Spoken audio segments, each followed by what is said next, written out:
जय हिंद साथियों, स्वागत है आप सभी का क्रेजी जीके ट्रिक चैनल पर। मैं हूं आप सभी का राजा गुप्ता। डेली करंट अफेयर्स की क्लास के साथ वापस से हाजिर हो। यहां पर हम 20 फरवरी 2023 के इंपॉर्टेंट करंट अफेयर्स को आपके लिए डिस्कस करने वाले हैं। देखिए फ्रेंड्स, एक और 2 दिन आप रुक जाइए। 1-2 दिन के बाद मैं आपको सामने दिखने लगूंगा। वापस से हम डिजिटल पैनल पर अपनी डेली करंट अफेयर्स की क्लास को कंटिन्यू करेंगे।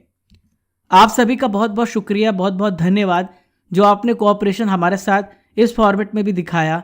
ये बताता है कि हमारा और आपका जो रिश्ता है कितना गहरा है। आइए फ्रेंड्स, देखते सबसे पहले इंपॉर्टेंट क्वेश्चन। मध्य प्रदेश के किस राष्ट्रीय उद्यान में हाल ही में 12 चीते छोड़े गए हैं? तो इसका सही उत्तर है कूनो राष्ट्रीय उद्यान में हाल ही में 12 चीते छोड़े गए हैं, 12 लेपर्ड छोड़े गए हैं। दोस्तों, इसके पहले भी हमने देखा था कि नमीबिया से चीते लाए गए थे। नमीबिया से 8 चीतों को लाया गया था 17 सितंबर 2022 को। इन्हें भी कूनो नेशनल पार्क में छोड़ा गया था। अब दक्षिण अफ्रीका से 12 चीते लाए गए हैं। 12 चीतों में 7 इसमें मेल हैं और 5 जो है फीमेल है, 5 मादा हैं। इन्हें भी मध्य प्रदेश के कूनो नेशनल पार्क में छोड़ा जाएगा। दोस्तों, 18 फरवरी को केंद्रीय पर्यावरण मंत्री, इनका क्या नाम है, भूपेंद्र यादव जी, और मध्य प्रदेश के मुख्यमंत्री का नाम है शिवराज सिंह चौहान। इन्होंने चीतों को बाड़ों में छोड़ दिया है। दोस्तों, इसमें योजना ये बनाई गई है कि अगले 5 वर्षों में देश के विभिन्न राष्ट्रीय उद्यानों में टोटल 50 चीतों को छोड़ा जाएगा। देखिए फ्रेंड्स, देश का जो अंतिम चीता था 1947 में देखा गया था, छत्तीसगढ़ में मृत पाया गया था। उसके बाद से 1952 में देश में चीतों को विलुप्त घोषित कर दिया गया था। देखिए फ्रेंड्स, यदि आपसे पूछा जाए कि अंतर्राष्ट्रीय चीता दिवस कब मनाया जाता है, तो याद रखिएगा हर साल 4 दिसंबर को मनाया जाता है अंतर्राष्ट्रीय चीता दिवस। देखिए, अमेरिकी प्राणी विज्ञानी हैं, इनका क्या नाम है, डॉक्टर लारी मार्कर। दोस्तों, अंतर्राष्ट्रीय चीता दिवस बनाने का श्रेय इन्हें दिया जाता है। कूनो राष्ट्रीय उद्यान की बात आई है तो इसके बारे में भी सारी इंपॉर्टेंट डिटेल्स को समझ लेते हैं। 2018 में इसे नेशनल पार्क का दर्जा दिया गया। 1981 में यह वन्य अभयारण्य के रूप में स्थापित किया गया था। देखिए फ्रेंड्स, यदि आपसे पूछा जाए कि मध्य प्रदेश के किन जिलों में ये नेशनल पार्क है, तो श्योपुर और मुरैना जिलों में ये विस्तारित है। दोस्तों, आप सभी देख रहे हैं 20 फरवरी 2023 के इंपॉर्टेंट डेली करंट अफेयर्स, और मैं हूं आप सभी का राजा गुप्ता। डेली करंट अफेयर्स आपको पढ़ा रहा हूं। मुझे 449 डेज हो गया लगातार आपको डेली करंट अफेयर्स पढ़ाते हुए। दोस्तों, हमारी क्लास की विशेष बात यह है कि हम आपको हिंदी और इंग्लिश दोनों माध्यम में डेली करंट अफेयर्स प्रोवाइड करते हैं। इसके अलावा आपको डेली करंट अफेयर्स का टेस्ट मिलता है, स्पेशल स्टैटिक जीके मिलता है। 25 से 30 मिनट में 200 से 300 जानकारी आपको मिलती है। ये है करंट अफेयर्स की ब्रह्मास्त्र क्लास, भारत के सभी एग्जाम्स के लिए ज़रूरी, प्रतिदिन सुबह 6 बजे। दोस्तों, जब तक आप अपनी नियत जगह पर नहीं पहुंचते, यानी जब तक आप डेस्टिनेशन पे नहीं पहुंचते, तब तक लड़ना बंद ना करें। दोस्तों, हमेशा फाइट करते रहें। जब तक आपको अपनी मंजिल नहीं मिल जाती है, तब तक आप कभी भी गिव अप ना करें, क्योंकि एक न एक दिन तो आप उस मंजिल में पहुंचेंगे ही। विश्वास मानिए, मेरे साथ भी ऐसा हो चुका है, आपके साथ भी करिश्मा होने वाला है। देखिए फ्रेंड्स, सेकंड इंपॉर्टेंट क्वेश्चन आप सभी के सामने रहा। विदेश मंत्री एस जयशंकर ने किस देश में सरदार वल्लभ भाई पटेल जी की प्रतिमा का अनावरण किया है? तो फ्रेंड्स, इसका राइट आंसर है फिजी। हाल ही में विदेश मंत्री एस जयशंकर जी ने फिजी में सरदार वल्लभ भाई पटेल जी की प्रतिमा का अनावरण किया है। दोस्तों, कुछ दिन पहले करंट अफेयर्स में हमने ये पढ़ा था, विश्व हिंदी सम्मेलन कहां पर आयोजित किया जा रहा है? फिजी में आयोजित किया जा रहा है। तो 15 से 17 फरवरी तक फिजी में चला है 12वां विश्व हिंदी सम्मेलन। इसी में ये भाग लेने गए थे। दोस्तों, फिजी की कैपिटल क्या है? इसकी कैपिटल है सुवा। सुवा में है इंडिया हाउस, और वहां पे सरदार वल्लभ भाई पटेल जी की प्रतिमा का अनावरण किया है भारत के विदेश मंत्री जी ने। दोस्तों, यहाँ पे बात आ रही फिजी की, तो फिजी की लोकेशन को देखते समझते हैं कि फिजी कहाँ पर है। देखिए, ऑस्ट्रेलिया है सबसे दक्षिण में, यानी जो धरती के दक्षिण ध्रुव में आपको देखने को मिलेगा ऑस्ट्रेलिया, और यहाँ पर है न्यूजीलैंड। फिजी की लोकेशन कुछ यहाँ पर है। तो आप इस प्रकार से अपने दिमाग में फ्रेम कर लीजिए कि ऑस्ट्रेलिया से इस प्रकार से इस दिशा में फिजी है। फिजी जो है दक्षिणी प्रशांत महासागर में स्थित एक द्वीपीय राष्ट्र है, यानी एक आइलैंड कंट्री है। इसमें 300 से अधिक द्वीप है, 300 से अधिक आइलैंड है। इसमें सबसे बड़ा जो आइलैंड है ये है वीती लेवु और वानुआ लेवु है। देखिए, फिजी की कैपिटल जैसे कि मैंने आपको बताया है, तो इसकी कैपिटल सुवा है। इसकी करेंसी क्या है? तो ये फिजियन डॉलर यहाँ की आधिकारिक भाषाएं हैं, फिजियन, फिजी। चलिए फ्रेंड्स, आइए देखते हैं नेक्स्ट क्वेश्चन। हाल ही में चेतन शर्मा जी ने किस संगठन से अपना इस्तीफा दे दिया है? इस संगठन का क्या नाम है? तो फ्रेंड्स, इस संगठन का नाम है बीसीसीआई। तो चेतन शर्मा जी ने बीसीसीआई को अपना इस्तीफा दे दिया है। इमेज में आप देख पा रहे हैं, ये है चेतन शर्मा। दोस्तों, ये कौन थे? तो ये सीनियर पुरुष चयन समिति के अध्यक्ष थे, ये चेयरमैन थे सीनियर मेंस सिलेक्शन कमेटी के। दोस्तों, इन्होंने इस्तीफा किन्हें दिया है? तो बीसीसीआई सेक्रेटरी, बीसीसीआई सचिव जय शाह को इन्होंने अपना इस्तीफा दे दिया है। आखिर हुआ क्या था कि इन्हें इस्तीफा देना पड़ा? तो फ्रेंड्स, एक निजी न्यूज चैनल था, उन्होंने स्टिंग ऑपरेशन चलाया था। स्टिंग ऑपरेशन के बाद यह कदम उठाया गया था। स्टिंग ऑपरेशन में चेतन शर्मा कहते हैं कि जो खिलाड़ी हैं वो अपने फिटनेस को बरकरार रखने के लिए प्रतिबंधित दवाओं का इस्तेमाल करते हैं, सेवन करते हैं। इस वजह से आरोप लगाया था उन खिलाड़ियों पर जो फिटनेस को मेंटेन करते हैं। इस वजह से चेतन शर्मा जी को इस्तीफा देना पड़ा, क्योंकि काफ़ी विरोध हुआ। इसके बाद भारतीय क्रिकेट बोर्ड ने इनके इस्तीफे को भी स्वीकार कर लिया है। दोस्तों, यहाँ पे बात आ रही है भारतीय क्रिकेट कंट्रोल बोर्ड की। तो फ्रेंड्स, इनका काम क्या होता है? भारत में पुरुष और महिलाओं के क्रिकेट का आयोजन कराना और डिफरेंट टाइप की इंटरनेशनल प्रतियोगिताओं का भी आयोजन बीसीसीआई करवाता है। इसकी स्थापना कब हुई थी? 1928 में। हेडक्वार्टर कहाँ पर है? मुंबई, महाराष्ट्र में।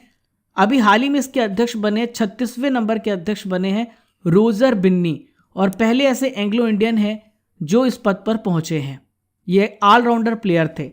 दोस्तों, अभी प्रेजेंट में सचिव हैं, इनका क्या नाम है? जय शाह। दोस्तों, यदि आपसे पूछा जाए कि बीसीसीआई के वर्तमान उपाध्यक्ष कौन है, इनका क्या नाम है? तो यह है राजीव शुक्ला। आईपीएल के प्रेजेंट में चेयरमैन कौन है, इनका क्या नाम है? तो यह है अरुण धूमल। चलिए फ्रेंड्स, आइए देखते हैं क्वेश्चन नंबर 4। हाल ही में किस देश ने भारत के फ्रोजन सी फूड के आयात पर अपना अस्थायी प्रतिबंध हटा दिया है? Which country has lifted its temporary ban on the import of frozen seafood from India? तो फ्रेंड्स, हाल ही में कतर ने ऐसा फैसला किया है कि जो भारत से फ्रोजन सी फूड आ रहा था, उससे जो प्रतिबंध है, जो बैन है, उसे हटा दिया है। दोस्तों, सी फूड में समुद्री जीव शामिल होते हैं, जैसा कि आप इमेज में देख पा रहे हैं। इन सभी को सी फूड्स कहा जाता है। नवंबर 2022 में कतर ने फैसला किया था, फीफा विश्व कप से ठीक पहले भारत से आने वाले जो फ्रोजन सी फूड थे, उस पर कतर ने प्रतिबंध लगा दिया था। दोस्तों, चिल्ड सी फूड के निर्यात पर अभी प्रतिबंध जारी रहेगा। दोस्तों, कतर के द्वारा पहले क्या कहा गया था? कतर ने कहा था कि फ्रोजन सी फूड में विब्रियो कोलेरा का पता लगाया गया है, इस वजह से इस पर प्रतिबंध लगा था। विब्रियो कोलेरा से एक बीमारी होती है, इसे हम बोलते हैं हैजा। तो हैजा संक्रमण फैलता है विब्रियो कोलेरा की वजह से। दोस्तों, विब्रियो कोलेरा है क्या? तो यह एक बैक्टीरिया है जिसकी वजह से हैजा फैलता है, जिसे हम कहते हैं कोलेरा इन्फेक्शन। दोस्तों, फ्रोजन सी फूड जो होता है वो -20 डिग्री पर स्टोर किया जाता है, जबकि जो चिल्ड सी फूड होते हैं वो 3 से 4 डिग्री सेल्सियस तापमान पर स्टोर किए जाते हैं। इस वजह से अभी भी इस पर प्रतिबंध लगा हुआ है। तो ऐसी आशंका है कतर को कि इसमें विब्रियो कोलेरा पाया जा सकता है, लेकिन -20 डिग्री पे जो स्टोर किया गया फ्रोजन सी फूड है उस पर बैक्टीरिया नहीं पाया गया, ऐसा मानना है कतर का। दोस्तों, कतर की लोकेशन को देखते हैं और कतर की सारी इंपॉर्टेंट डिटेल्स को समझते हैं। तो यहाँ पर देखिए, यह कतर, यहाँ पर आप देख पा रहे हैं, यह कतर की लोकेशन। देखिए फ्रेंड्स, इसकी लोकेशन कहाँ पर है? तो मध्य पूर्व अरब प्रायद्वीप में इसकी लोकेशन है। पूर्वोत्तर तट पर कतर प्रायद्वीप पर स्थित है कतर। दक्षिण में सऊदी अरब के साथ एकमात्र भूमि है जिसके साथ ही सीमा को साझा करता है। इसके पास दुनिया का तीसरा सबसे बड़ा नेचुरल गैस का भंडार है और तेल भंडार है। यदि आपसे पूछा जाए कि कतर की कैपिटल क्या है, तो कतर की कैपिटल दोहा है और इसकी मुद्रा है कतरी रियाल। दोस्तों, हाल ही में फीफा विश्व कप कहां पर आयोजित किया गया था? कतर में इसका आयोजन किया गया था। चलिए फ्रेंड्स, आइए देखते हैं अगला प्रश्न। Bharat Gaurav deluxe AC tourist train ने अयोध्या से कहां तक की यात्रा की शुरुआत की है? तो फ्रेंड्स, इसका राइट आंसर है जनकपुर। तो Bharat Gaurav deluxe AC tourist train Ayodhya से जनकपुर तक चलेगी। दोस्तों, जनकपुर कहां पर है? तो जनकपुर की लोकेशन नेपाल देश में है और अयोध्या यूपी में है। देखिए फ्रेंड्स, इमेज में आप देख रहे हैं, यह भारत डीलक्स गौरव ट्रेन। भारतीय रेलवे ने दिल्ली के सफदरगंज रेलवे स्टेशन से Bharat Gaurav deluxe AC tourist train Shri Ram Janaki Yatra Ayodhya से जनकपुर तक की शुरुआत की है। ये ट्रेन उत्तर प्रदेश में 2 महत्वपूर्ण तीर्थ स्थल अयोध्या और नेपाल में जनकपुर तक चलेगी, जैसा कि मैंने आपको बताया है। देखिए फ्रेंड्स, ट्रेन जो है ये 7 दिवसीय यात्रा करेगी और 7 दिवसीय यात्रा के दौरान ये अयोध्या, नंदीग्राम, सीतामढ़ी, जनकपुर, वाराणसी और प्रयागराज से होकर के जाएगी। ट्रेन में 4 फर्स्ट एसी कोच होंगे, 2 second AC coach, 2 rail restaurant और एक पुस्तकालय भी होगा। इसमें टोटल 156 पर्यटक सवार हो सकते हैं। देखिए फ्रेंड्स, प्रति व्यक्ति किराया कितना आएगा? 39,000 रुपीज़ होगा ये। और टूर पैकेज में रात में एसी होटल में रुकना भी शामिल है और इसमें शाकाहारी खाना भी दिया जाएगा। IRCTC ने EMI भुगतान विकल्प भी उपलब्ध कराया है। पेटीएम और रिजर्व पे पेमेंट गेटवे के माध्यम से EMI भुगतान किया जा सकता है। इसके लिए IRCTC ने इनके साथ करार किया है। उपयोगकर्ता 3 से 24 महीनों में भुगतान कर सकते हैं, EMI भुगतान कर सकते हैं। आप भी अपने अगर दादा दादी को या किसी बुजुर्ग को, मम्मी पापा को भेजना चाहते हैं तो मैंने आपको इस योजना के बारे में बता दिया है। दोस्तों, नेपाल की बात करें तो नेपाल की कैपिटल है काठमांडू, जहां पर सार्क का मुख्यालय है। अभी हाल ही में नेपाल के नए प्राइम मिनिस्टर बने हैं, इनका नाम है पुष्प कमल दहल। दोस्तों, आज की नॉलेज की फैक्ट्री में हम प्रमुख कृषि उत्पादन भारत एवं विश्व में जानने वाले हैं। तो देखिए फ्रेंड्स, चावल की बात करें तो चावल के उत्पादन में चीन पहले स्थान पर है, भारत में पश्चिम बंगाल। गेहूं और आलू के उत्पादन में चीन पहले स्थान पर है, भारत में है यूपी।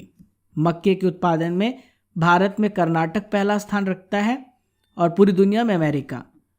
दलहन के उत्पादन में भारत पहले स्थान पर है और MP राज्यों में।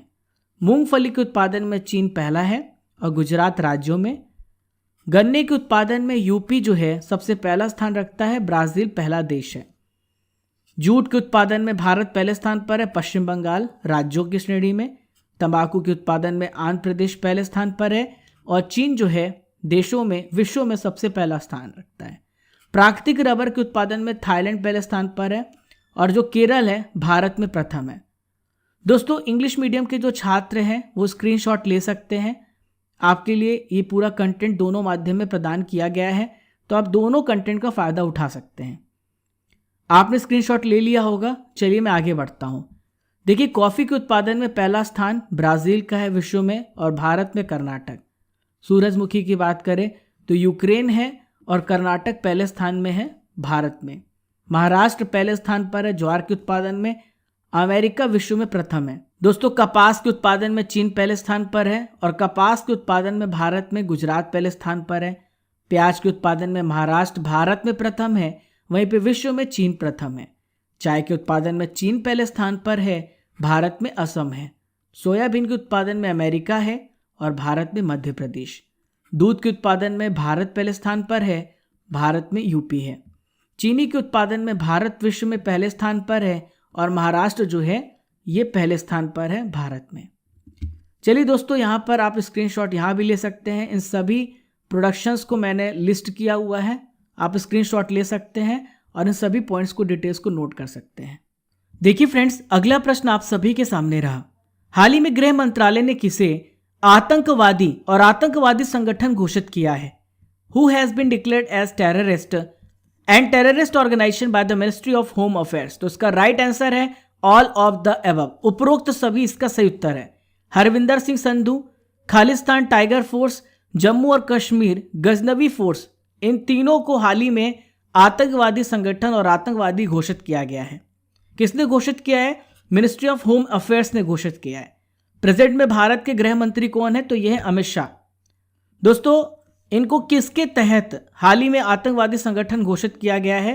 तो इसमें गैर कानूनी गतिविधि रोकथाम अधिनियम, जिसे हम बोलते हैं UAPA, यानी कि अनलॉफुल एक्टिविटी प्रिवेंशन एक्ट के तहत इन्हें आतंकवादी संगठन घोषित किया गया है। दोस्तों, पंजाब पुलिस के खुफिया मुख्यालय पर हमला किया था 2021 में। हमले का मास्टरमाइंड था, इसका नाम है हरविंदर सिंह संधू उर्फ रिंदा। दोस्तों, पंजाब निवासी है, इसे आतंकवादी घोषित किया गया है। यहाँ पे बात आ रही है खालिस्तान टाइगर फोर्स की, तो इसके बारे में मैं आपको डिटेल्स देता हूँ। देखिए, 2011 में आतंकवादी संगठन बब्बर खालसा इंटरनेशनल की एक शाखा के रूप में इसका अस्तित्व आया था। दोस्तों, ये UAPA के तहत प्रतिबंधित संगठन है। यह एक उग्रवादी संगठन है। इसका उद्देश्य पंजाब में आतंकवाद को फिर से पुनर्जीवित करना है। ये संगठन पंजाब में लक्षित हत्याओं सहित आतंकवाद के विभिन्न कृत्यों को बढ़ावा दे रहा है। इसका एजेंडा भी है अलग खालिस्तान राज्य बनाना। दोस्तों इसके अलावा एक और संगठन है जिसे बोलते हैं JKGF, जम्मू और कश्मीर गजनवी फोर्स। इसका गठन लश्कर तैयबा और जैश ए मोहम्मद जैसे आतंकवादी संगठनों के कैडरों के साथ किया गया था। ये घुसपैठ की कोशिशें करता है, नशीले पदार्थ और हथियारों की तस्करी करता है। जम्मू कश्मीर में आतंकी हमलों को अंजाम देने में भी शामिल पाया गया है, इसलिए इसे प्रतिबंधित किया गया है। दोस्तों यहाँ पे बात आ रही है UAPA की, अनलॉफुल एक्टिविटी प्रिवेंशन एक्ट की। तो ये जो एक्ट है कब पारित किया गया? 1967 में इसे पास किया गया। इसका उद्देश्य है भारत में गैर कानूनी गतिविधियों को प्रभावी रूप से रोकना। इस अधिनियम के तहत किसी भी गतिविधि को गैर कानूनी घोषित करने के लिए केंद्र सरकार पूर्ण शक्ति से प्रदान की गई है। इसके अंतर्गत उच्चतम दंड के रूप में मृत्यु दंड और आजीवन कारावास की सजा भी है। दोस्तों UAPA किसके ऊपर लागू होगा? तो भारतीयों पे भी लागू होगा और विदेशी दोनों नागरिकों पर आरोप लगाया जा सकता है। 2019 में एक अमेंडमेंट भी किया गया था। सरकार को व्यक्तियों को आतंकवादी घोषित करने की अनुमति भी मिली है। चलिए फ्रेंड्स, आइए देखते हैं क्वेश्चन नंबर 7। नई दिल्ली में आयोजित GST परिषद की 49वीं बैठक की अध्यक्षता हाल ही में किसने की है? तो नई दिल्ली में जो आयोजित GST परिषद थी उसमें 49वीं बैठक में निर्मला सीतारमण जी ने हाल ही में इस बैठक की अध्यक्षता की है। निर्मला सीतारमण भारत की प्रेजेंट में वित्त मंत्री हैं, ये फाइनेंस मिनिस्टर हैं। दोस्तों 18 फरवरी 2023 को न्यू दिल्ली में इस बैठक का आयोजन किया गया। दोस्तों केंद्रीय वित्त मंत्री के साथ केंद्रीय वित्त राज्य मंत्री पंकज चौधरी, राज्यों और केंद्र शासित प्रदेशों के वित्त मंत्रियों ने इस बैठक में भाग लिया है। दोस्तों पिछली बैठक 22 दिसंबर 2022 को आयोजित की गई थी। यहाँ पे बात करेंगे हम वस्तु एवं सेवा कर परिषद की, यानी GST काउंसिल की। तो दोस्तों इसका काम क्या होता है? वस्तु एवं सेवा कर से संबंधित मुद्दों पर केंद्र और राज्य सरकार को सजेशन देना, सिफारिशें प्रदान करना, और यह एक संवैधानिक निकाय है। फ्रेंड्स याद रखिएगा, यह एक कॉन्स्टिट्यूशनल बॉडी है। भारतीय संविधान के आर्टिकल 279A के तहत राष्ट्रपति के आदेश के द्वारा 2016 में इसका गठन किया गया था। चलिए दोस्तों देखते हैं नेक्स्ट क्वेश्चन। हाल ही में पंजाब का पहला राज्य स्तरीय झींगा मेला किस जिले के एनाखेड़ा गांव में शुरू हुआ है? तो फ्रेंड्स ये जो जिला है यह है मुक्तसर जिला। मुक्तसर जिले के एनाखेड़ा गांव में हाल ही में झींगा मेला शुरू किया गया है। देखिए फ्रेंड्स, पंजाब का ये पहला राज्य स्तरीय झींगा मेला 17 फरवरी 2023 को मुक्तसर जिले के एनाखेड़ा गांव में शुरू हुआ। यह मेला झींगा पालन के बारे में अधिक जागरूकता पैदा करने और लोगों को इसकी खेती करने के लिए प्रमोट करने के लिए राज्य सरकार का एक प्रयास है। इन्हें एनकरेज करना इसका उद्देश्य है। दोस्तों झींगे की खेती यानी हम इसे कहते हैं प्रॉन फार्मिंग, दोस्तों किसमें की जाती है? राज्य के खारे भूजल जो कृषि के लिए उपयुक्त नहीं है, प्रभावी ढंग से उपयोग करने के उद्देश्य से 2016-17 में पंजाब में झींगा की खेती शुरू हुई। झींगा खेती मानव उपभोग के लिए झींगा का उत्पादन करने के लिए समुद्री या मीठे पानी के वातावरण में जलीय कृषि आधारित गतिविधि है। देखिए फ्रेंड्स, क्वेश्चन नंबर 9 आप सभी के सामने रहा।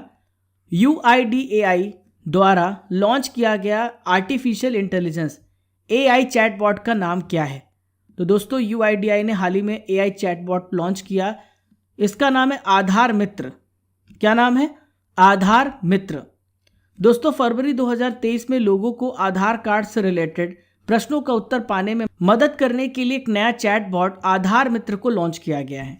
ये artificial intelligence machine learning based है और इसमें आधार नामांकन संख्या, PVC कार्ड ऑर्डर की स्थिति और शिकायत की स्थिति से रिलेटेड सारे प्रश्नों को आपको उत्तर दिए जा सकते हैं। दोस्तों आज का आखिरी प्रश्न रहा, सेना के नए उप प्रमुख कौन बने हैं? Who has become the new deputy chief of the army? इनका क्या नाम है? तो दोस्तों इनका नाम है MV सुचिंद्र कुमार। ये BS राजू की जगह आए हैं। ये नए डिप्टी चीफ ऑफ आर्मी बने हैं। इनका क्या नाम है? MV सुचिंद्र कुमार। ये आप इमेज में देख पा रहे हैं, ये है सुचिंद्र कुमार जी। दोस्तों लेफ्टिनेंट जनरल सुचिंद्र कुमार जो है भारतीय सेना के नए उप प्रमुख बने हैं और BS राजू की जगह लेंगे। BS राजू को दक्षिण पश्चिमी सेना कमांडर के रूप में नियुक्त किया गया है। दोस्तों लेफ्टिनेंट जनरल कुमार जो हैं राष्ट्रीय रक्षा अकादमी खड़गवासला के पूर्व छात्र रह चुके हैं। 1985 में असम रेजिमेंट में नियुक्त किए गए थे। यदि आपसे पूछा जाए कि प्रेजेंट में भारत के आर्मी चीफ कौन है, इनका क्या नाम है, तो इनका नाम है मनोज पांडे। मनोज पांडे 29वें आर्मी अध्यक्ष बनाए गए थे। दोस्तों आज की हमारी जो सीरीज है इसमें हमने नाम को चेंज किया है। जो करंट अफेयर्स की रस्मलाई थी, अब ये सीरीज कहलाएगी RRR, repeat recall revise current affairs 2022। आइए देखते हैं सबसे पहला इंपॉर्टेंट क्वेश्चन, बायजूस के ग्लोबल ब्रांड एम्बेसडर हाल ही में कौन बने, इनका क्या नाम है। तो फ्रेंड्स इनका नाम है लियोनेल मेसी। गंगा उत्सव 2022 का उद्घाटन हाल ही में कहां पर किया गया, तो गंगा उत्सव 2022 का उद्घाटन किया गया न्यू दिल्ली में। इंडोनेशिया ने G20 धार्मिक मंच की अध्यक्षता किस देश को सौंपी है, तो फ्रेंड्स याद रखिएगा भारत को G20 धार्मिक मंच की अध्यक्षता इंडोनेशिया ने सौंपी है। इंडिया पोस्ट पेमेंट बैंक ने कहां पर भारत का पहला पानी पर तैरने वाला वित्तीय साक्षरता शिविर शुरू किया, तो फ्रेंड्स इसका राइट आंसर है श्रीनगर। श्रीनगर में पानी में तैरने वाला वित्तीय साक्षरता शिविर शुरू किया गया। पहला अंतर्राष्ट्रीय बायोस्फीयर रिजर्व दिवस कब मनाया गया, वेरी वेरी इंपॉर्टेंट क्वेश्चन। तो 3 नवंबर को पहली बार अंतर्राष्ट्रीय बायोस्फीयर रिजर्व मनाया गया। ये बहुत इंपॉर्टेंट पॉइंट है, एग्जाम में निश्चित यहां से प्रश्न बन सकता है। चलिए फ्रेंड्स यहां पर हम 18 फरवरी के इंपॉर्टेंट करंट अफेयर्स का रिवीजन करेंगे। जो भी करंट अफेयर्स आपने 18 फरवरी को पढ़ा था आपका टेस्ट होने वाला है। कल 19 फरवरी को हमने वीकली करंट अफेयर्स पढ़ा था। हर संडे को हम वीकली करंट अफेयर्स पढ़ते हैं, पूरे हफ्ते के करंट अफेयर्स को रिवाइज करते हैं और मैं मंथली करंट अफेयर्स भी आपको पढ़ाता हूं। तो चलिए फ्रेंड्स आइए देखते हैं सबसे पहला क्वेश्चन, हाल ही में यूट्यूब के नए CEO बने, इनका क्या नाम है। तो फ्रेंड्स इनका नाम है Neel Mohan. Hyundai motor India limited के ब्रांड एम्बेसडर के रूप में हाल ही में किसे नियुक्त किया गया, तो इसका राइट आंसर है A and B, Yastika Bhatia Renuka Singh Thakur. कौन सा भुगतान bank UPI light feature launch करने वाला पहला बैंक बन गया है, तो इस बैंक का क्या नाम है। दोस्तों इस बैंक का नाम है पेटीएम। विश्व स्वास्थ्य संगठन ने किस देश में मारबर्ग रोग के पहले प्रकोप की पुष्टि की है, किस देश में, तो इसका राइट आंसर है इक्वेटोरियल गिनी। ICAI के नए अध्यक्ष के रूप में हाल ही में किसे चुना गया है, इनका क्या नाम है। तो फ्रेंड्स नए अध्यक्ष बने हैं, इनका नाम है अनिकेत सुनील तलाटी। HLFT42 क्या है जिसका अनावरण HAL के द्वारा किया गया, तो दोस्तों इसका राइट आंसर है सुपरसोनिक जेट ट्रेनर है ये। किस राज्य की विधानसभा ने समान नागरिक संहिता के खिलाफ प्रस्ताव को पारित किया है, तो हाल ही में मिजोरम राज्य ने समान नागरिक संहिता के खिलाफ प्रस्ताव को पारित किया। 23वां India international sea food show किस शहर में आयोजित किया गया, तो इसका राइट आंसर है कोलकाता। चलिए फ्रेंड्स नेक्स्ट क्वेश्चन की ओर। 15-16 फरवरी 2023 तक विदेश सचिव विनय मोहन क्वात्रा किस देश की यात्रा पर थे, तो ये बांग्लादेश की यात्रा पर थे। वर्ल्ड गवर्नमेंट समिट में किस IIT के छात्रों ने स्वर्ण पदक जीता है, गोल्ड मेडल जीता है, तो फ्रेंड्स IIT इंदौर के छात्रों ने वर्ल्ड गवर्नमेंट समिट में स्वर्ण पदक दिलाया है भारत को। आज का सवाल है जिसका उत्तर आपको कमेंट बॉक्स पे देना है, मध्य प्रदेश के किस राष्ट्रीय उद्यान में 12 चीते छोड़े गए हैं, आपको इसका उत्तर कमेंट बॉक्स पे देना है। दोस्तों पहचानो कौन सीरीज में कल जो मैंने इमेज दी थी वो शिवाजी की इमेज थी, छत्रपति शिवाजी भोसले जी की थी। आप इनके बारे में पढ़ सकते हैं, पूरा यहाँ पर डिटेल दिया गया है, स्क्रीनशॉट आप यहाँ पर अटैच किया मैंने। indian.gamer37 और सत्यनारायण साल्वी जी ने इनके बारे में बताया है, मैंने इन कमेंट्स को पिक किया है। दोस्तों आपको पहचानो कौन सीरीज में बताना है ये इमेज कहाँ की है और 5 लाइन आपको इस इमेज के बारे में लिखना है पहचान करके। जो बेस्ट कमेंट्स होंगे उसे मैं पिक करूंगा और यहाँ पर उनका नाम शामिल करूंगा। चलिए फ्रेंड्स आज के स्टैटिक जीके के पिटारे में संविधान के इंपॉर्टेंट आर्टिकल्स को डिस्कस करेंगे। तो पहला प्रश्न ये रहा, संघ की कार्यपालिका शक्ति राष्ट्रपति में निहित होगी जिनका प्रयोग वह स्वयं या अपने अधिकारियों के द्वारा करेगा। तो फ्रेंड्स आर्टिकल 53 में यह बात कही गई है। भारत के संविधान के किस आर्टिकल के अंतर्गत भारत के राष्ट्रपति पर इंपीचमेंट महाभियोग चलाया जा सकता है, वेरी वेरी इंपॉर्टेंट क्वेश्चन। तो यह है आर्टिकल 61। संविधान के किस अनुच्छेद में उपराष्ट्रपति पद का प्रावधान किया गया है, तो आर्टिकल 63 में उपराष्ट्रपति पद का प्रोविजन है। संविधान के किस आर्टिकल के अंतर्गत मंत्रीगण सामूहिक रूप से लोकसभा के प्रति उत्तरदायी है, यह किस आर्टिकल में बात कही गई है, तो यह आर्टिकल 75 में है। चलिए फ्रेंड्स नेक्स्ट क्वेश्चन की ओर। संविधान के किस आर्टिकल में सर्वोच्च न्यायालय के न्यायाधीश पर महाभियोग चलाए जाने का प्रावधान है? तो देखिए, सर्वोच्च न्यायालय के न्यायाधीश पर महाभियोग चलाए जाने का प्रावधान आर्टिकल 124 में है। भारत के महान्यायवादी की नियुक्ति से संबंधित अनुच्छेद कौन सा है? Which is the article related to the appointment of attorney general of India? The right answer is article 76। कौन सा अनुच्छेद संसद के 2 अधिवेशनों के बीच 6 माह के अंतराल की अनिवार्यता का उल्लेख करता है? तो ये आर्टिकल है 85। राष्ट्रपति संविधान के किस आर्टिकल के अंतर्गत लोकसभा को भंग कर सकते हैं? Under which article of the constitution the president can dissolve the Lok Sabha? The right answer is article 85। संविधान के किस आर्टिकल के द्वारा संसद की संयुक्त बैठक का प्रावधान किया गया है? तो ये जो संयुक्त बैठक है 108। राष्ट्रपति सर्वोच्च न्यायालय से संविधान की किस अनुच्छेद में परामर्श ले सकता है? तो फ्रेंड्स, ये कौन सा आर्टिकल है? तो ये है आर्टिकल 143। संविधान के किस आर्टिकल में धन विधेयक की परिभाषा दी गई है? In which article of the constitution the definition of money bill has been given? तो ये आर्टिकल 110 में बताया गया है। भारतीय संविधान का कौन सा आर्टिकल है जो भारत के संचित कोष से रिलेटेड है? विच article of Indian constitution deals with the consolidated fund of India? इसका राइट आंसर है all of the above. 112, 146 and 148।